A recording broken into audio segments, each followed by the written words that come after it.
శశివర్ణం చతుర్భుజం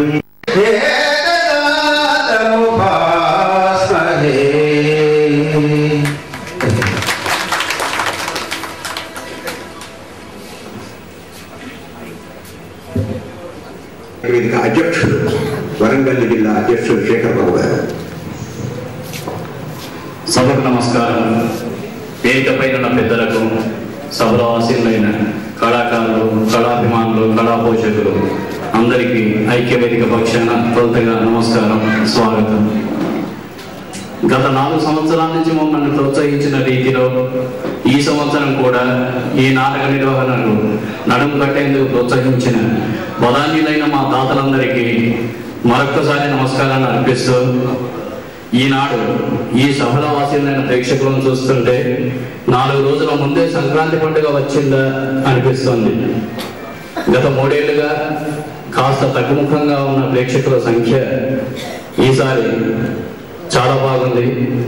ఈ ఉత్సాహం, ఈ ఊపుతో మా కళాకారులు రెచ్చిపోయి మీకు మంచి నాటకాలు అందిస్తారు అని మీకు హామీ ఇస్తూ, ఈ విధమైన మీ ప్రోత్సాహం అంటే సభాధ్యక్షుల వారు చెప్పినట్టు అష్ట కష్టాలు కాదండి, అష్టాదశ కష్టాలు పడేందుకైనా మేము సిద్ధంగా ఉన్నామని సభాముఖంగా తెలియజేస్తూ ముగిస్తున్నాను. మంచి పౌరాణిక రంగస్థల నటులు, బహుశా ఇక్కడ ఉన్న వాళ్ళంతా కూడా వారి నటనా చాతుర్యం, చక్కటి కంఠంతో వారి యొక్క పద్యం పాడడం మీరు చూసే ఉంటారు. వారు ఇప్పుడు మన రంగస్థల కళాకారుల ఐక్యవేదిక అధ్యక్షులుగా ఉంటూ కార్యక్రమాలు చాలా చక్కగా అందిస్తున్నందుకు వారిని మరొకసారి అభినందిస్తూ, పూర్వపు అధ్యక్షుడు, నటులు, వైద్యులు, రచయిత అయినటువంటి భండారు ఉమామహేశ్వరరావు గారిని తమ సందేశం. సభాయ నమః. ఇంతకుముందే సభాధ్యక్షుల వారు, ఐక్యవేదిక అధ్యక్షుల వారు చెప్పినట్టు ఈ నాటక పోటీలు ప్రారంభించడం ఒక ఎత్తు, వాటిని నిర్విఘ్నంగా నిర్వహించడం మరొక ఎత్తు.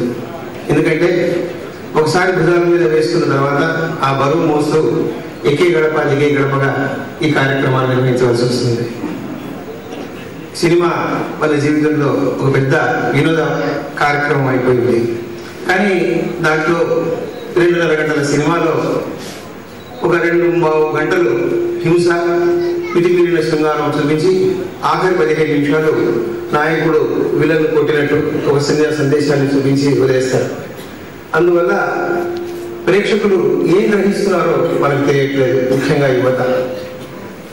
అట్లా కాకుండా నాటకంలో ఆద్యంతము ఒక హద్దులు దాటకుండా పరిమితికి లోబడి జీవిత విలువలను విశ్లేషిస్తూ సజీవంగా ప్రదర్శించే ఈ కళను ప్రజలందరికీ అందించి వారికి వినోదంలో ఒక చిన్న విశిష్టత చూపించాలన్న ఉద్దేశంతో ఈ కార్యక్రమం చేపట్టడం జరిగింది.